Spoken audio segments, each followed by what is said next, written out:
जय श्री कृष्ण सा। आप सभी का मेरे चैनल पर स्वागत है। आइए सुनते हैं श्रावण मास महात्म्य अध्याय 18 आशा दशमी व्रत का विधान।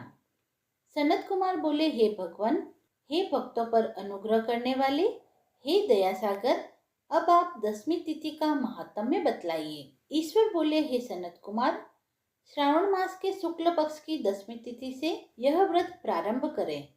पुनः प्रत्येक महीने के शुक्ल पक्ष की दशमी तिथि को यह व्रत करें। इस प्रकार 12 महीनों में इस उत्तम व्रत को करने के बाद श्रावण मास में शुक्ल पक्ष की दशमी तिथि पर इसका उद्यापन करें। राज्य की इच्छा रखने वाले राजपुत्र, कृषि के लिए कृषक, व्यवसाय के लिए वैश्यपुत्र, पुत्र प्राप्ति के लिए गर्भिणी स्त्री, धर्म अर्थ काम की सिद्धि के लिए सामान्य जन, श्रेष्ठ वर्ग की अभिलाषा रखने वाली कन्या, यज्ञ करने की कामना वाले ब्राह्मण श्रेष्ठ, आरोग्य के लिए रोगी और दीर्घ काल तक पति के परदेश रहने पर उसके आने के लिए पत्नी, इन सबको तथा इसके अतिरिक्त अन्य लोगों को भी इस दशमी व्रत को करना चाहिए। जिस कारण से जिसे कष्ट हो तब उसके निवारण हेतु उस मनुष्य को यह व्रत करना चाहिए। श्रावण में शुक्ल पक्ष की दशमी के दिन स्नान करके देवता का विधि पूर्वक पूजन कर घर के आंगन में 10 दिशाओं में पुष्प पल्लव चंदन से जौ के आटे से अधिदेवता की सहस्त्र वाहन युक्त स्त्री रूपा शक्तियों का संकलन करके नक्त बेला में 10 दिशाओं में उनकी पूजा करनी चाहिए। घृत मिश्रित नैवेद्य अर्पण करके उन्हें पृथक पृथक दीप प्रदान करना चाहिए। उस समय उपलब्ध फल चढ़ाना चाहिए। उसके बाद अपने कार्य की सिद्धि के लिए इस प्रकार प्रार्थना करनी चाहिए, हे देवता, मेरी आशाएं पूर्ण हो, मेरे मनोरथ सिद्ध हो, आप लोगों की कृपा से सदा कल्याण हो। इस विधिवत पूजन को करके ब्राह्मण को दक्षिणा देनी चाहिए।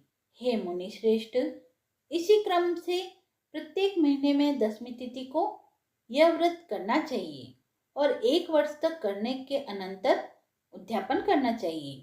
पूजन की विधि कही जाती है, स्वर्ण तथा चांदी की अथवा आटे से ही 10 दिशाएं को बनाएं। तत्पश्चात स्नान करके भलीभांति वस्त्र आभूषण से अलंकृत होकर बंधु बांधवों के साथ भक्ति पूर्वक मन से 10 दिक देवताओं का पूजन करना चाहिए। घर के आंगन में क्रमशः इन मंत्रों के द्वारा दिक देवताओं को स्थापित करें। इस भुवन के स्वामी और देवता तथा दानवों को नमस्कार किए जाने वाले इंद्र आपके ही समीप रहते हैं। आप इंद्री नामक दिक देवता को नमस्कार है। हे आसे, अग्नि के साथ परिग्रह होने के कारण आप आग्नेय कही जाती हैं। आप तेज स्वरूपा तथा पराशक्ति हैं, अतः मुझे वर देने वाली हैं। आपका ही आश्रय लेकर वे धर्मराज सभी लोगों को दंडित करते हैं। संयमिनी नाम वाली है। हे याम्ये, आप मेरे लिए उत्तम मनोरथ पूर्ण करने वाली हो। हाथ में खड्ग धारण किए हुए मृत्यु देवता आपका ही आश्रय ग्रहण करते हैं, अतः आप निरित्त रूपा हैं। आप मेरी आशाओं को पूर्ण कीजिए। हे वारुणी, समस्त भुवनों के आधार तथा जल जीवों के स्वामी वरुण देव आप में निवास करते हैं, अतः मेरे कार्य तथा धर्म को पूर्ण करने के लिए आप तत्पर हो। आप जगत के आदि स्वरूप वायुदेव के साथ अधिष्ठित हैं, इसीलिए आप वायव्या है। हे वायव्य, आप मेरे घर में नित्य शांति प्रदान करें। आप धन के स्वामी कुबेर के साथ अधिष्ठित हैं, अतः आप इस लोक में उत्तरा नाम से विख्यात है। हमें शीघ्र ही मनोरथ प्रदान करके आप निरुत्तर हो। हे ऐशानी, आप जगत के स्वामी शंभु के साथ सुशोभित होती हैं। हे शुभे, हे देवी, मेरी अभिलाषाओं को पूर्ण कीजिए। आपको नमस्कार है। आप समस्त लोकों के ऊपर अधिष्ठित हैं, सदा कल्याण करने वाली है और सनक आदि मुनियों से घिरी रहती हैं। आप सदा मेरी रक्षा करें। सभी नक्षत्र, ग्रह, तारागण और जो नक्षत्र माताएं हैं और जो भूत प्रेत तथा विघ्न करने वाले विनायक हैं, उनकी मैंने भक्ति युक्त मन से भक्ति पूर्वक पूजा की है। वे सब मेरे अभिष्ट की सिद्धि के लिए सदा तत्पर हो। नीचे के लोकों में आप सर्पों तथा नेवलों के द्वारा सेवित हैं, अतः नाग पत्नियों सहित आप मेरे ऊपर प्रसन्न हो। इन मंत्रों के द्वारा पुष्प धूप आदि से पूजन करके वस्त्र अलंकार तथा फल नैवेद्य करें। इसके बाद वाद्य ध्वनि, गीत, नृत्य आदि मंगल कृत्यों और नाचती हुई श्रेष्ठ स्त्रियों के सहित जागरण करके रात्रि व्यतीत करनी चाहिए। कुमकुम, अक्षत, तांबूल, दान, मान आदि के द्वारा भक्तिपूर्ण मन से उस रात्रि को सुखपूर्वक व्यतीत करके प्रातःकाल प्रतिमा की पूजा करके ब्राह्मण को प्रदान कर देना चाहिए।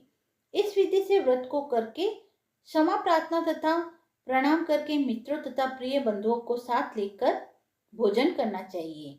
हे तात, जो मनुष्य इस विधि से आदर पूर्वक 10वें व्रत को करता है वह सभी मनोवांछित फल प्राप्त करता है।